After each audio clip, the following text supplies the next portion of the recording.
Hey, what's up? It's me, Jardy, and today I want to share 3 exercises to support your knees. As someone who likes to dance house on all kinds of surfaces, I found out the hard way how important it is to take care of my knees and address any imbalances that develop from the repetitive movements and high-impact footwork of house dance.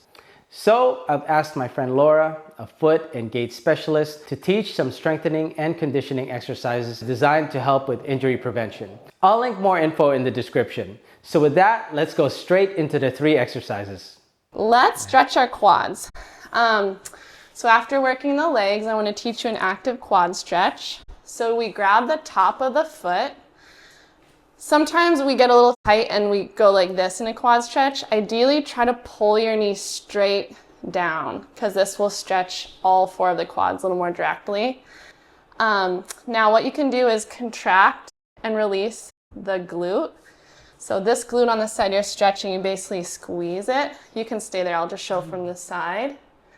You squeeze and release it because the glutes are the opposite muscle groups of the front hip flexors. These flex the hip, the glutes extend the hip.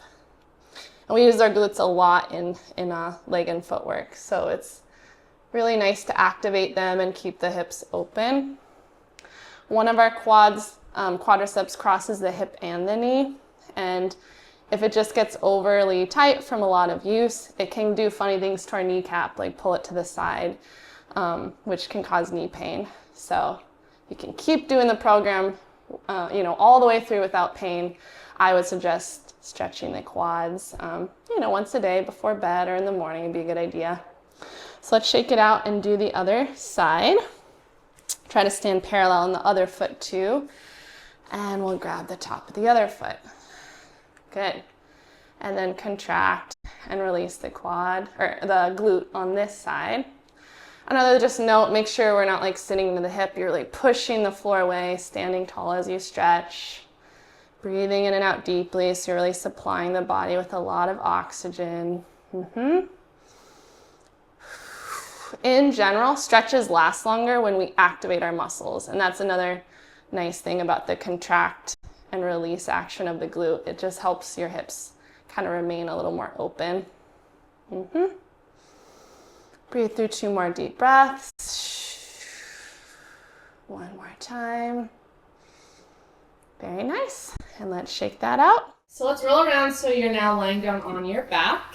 Let's all have feet touching together, feet and knees touching. This is a good way to know how to be lined up when you're on your own. Open just your toes and then open your heels. Yep, and that way if you have one foot that wants to go out farther, and then knees open as well. You kind of make sure it's lined up. Okay, so take a big breath in. Breathe out first just to push your low back into the floor and hold. So that coccyx curl, that pelvic imprint. And then inhale back to neutral, whereas there's a little space at the low back. Do that twice more. Push the low back open into the floor. Inhale, neutral. Yeah, good. 1 more. Push low back into the floor and hold. Now this time lift up into your bridge like you're peeling 1 vertebrae at a time off the floor. Good, so you're kind of curling pubic bone to face, keeping the feet pushing down strongly. Breathe in and then out as you roll down 1 vertebrae at a time. All the way. A few more up and down like that. Push low back into the floor and peel up. How much can your feet push down, keeping the legs parallel? And then roll down 1 vertebrae at a time.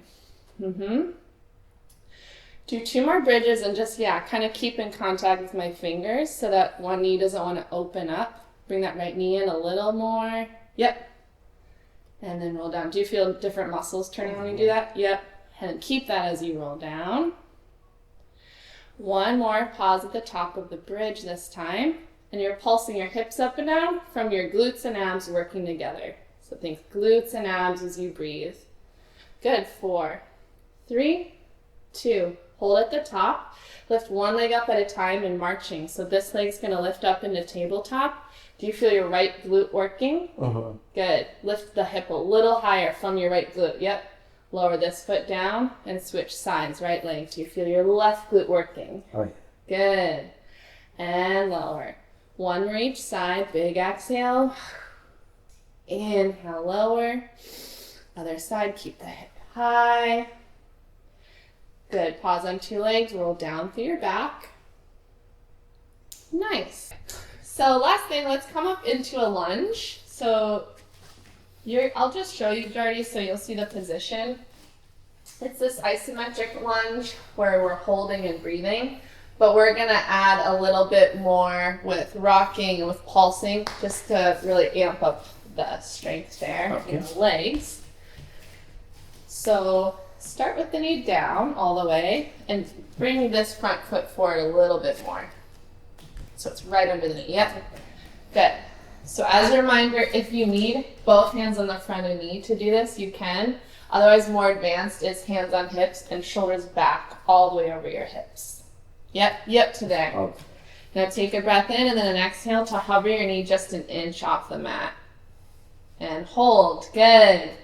Breathe in and out navel to spine, because remember when you really kind of connect into your core, that kind of lightens the legs. So let's rock forward and back here. Do you see how shifting kind of changes how the muscles are firing? Good. 4 more little rocks. 3, 2, 1. Now pause. Last thing. Bring your shoulders back a little more. Good. And pulse. Little down up pulses. Pulse. Pulse for 4, 3, 2. Good. Lower all the way down and we'll switch sides. Good. So it helps to really start really upright, and it just helps to take a big exhale into your abs as you hover. So it's helping support the legs. So take a big breath in, breathe out navel to spine to hover the back knee there. Good. Feeling weight even in between the legs, shoulders relax. Nice. And here you go into the rock, forward and back. Forward, yep. Really ground through here. Yeah. Good. Last 2. Good, now pause upright and pulse a little down and up. Try not to let your body pitch forward if you can help it. Good. For 4, 3, 2. Good. Lower down and relax there. Nice. How did that feel? Woo. That was intense. Burn. Yeah. Really burns. Yeah. Great. Good. Great. Yeah, thank you, Jardy. I'm really so excited to be a part of this. The exercises that I've put together for this course are all about targeting the weak links in the body, and then we address the muscle imbalances that can really throw your whole body out of whack. So especially in the areas of the body that we use a lot in house dance. Because even if you feel and look pretty strong overall, the body really, the body really is an interconnected system where all the muscles work together through this network of fascia. So tension, weakness, or imbalance in one area can affect movement and stability throughout the entire body. So let's say you have like a really deep area in your glute that's chronically tight and weak. This can mess with your posture and movement patterns, which then can kind of lead to pain in places you really might not expect. So we will guide you in finding these weak or inactive areas in the body. We're gonna wake them up, we're gonna hydrate them, release them with massage, and then stabilize them with exercise. And I know Jardy is really passionate about setting you up for success with this course. So we hope that you enjoy practicing these exercises regularly, which will help you move better, reduce injury, pain, and then really allow you to dance for many years to come. Yep, like me. Yeah.